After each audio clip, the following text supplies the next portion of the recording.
what is the general guidance which we need to keep in mind while we are installing the press brake, shear or turret punches in our workshop?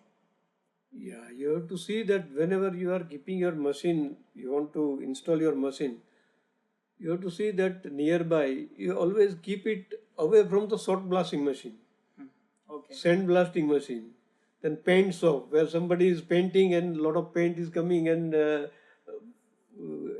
damaging your component and all that. So your machine should be away from the shot blasting machine, paint shop, and shot blasting machine, and this sand blasting machine if you have there.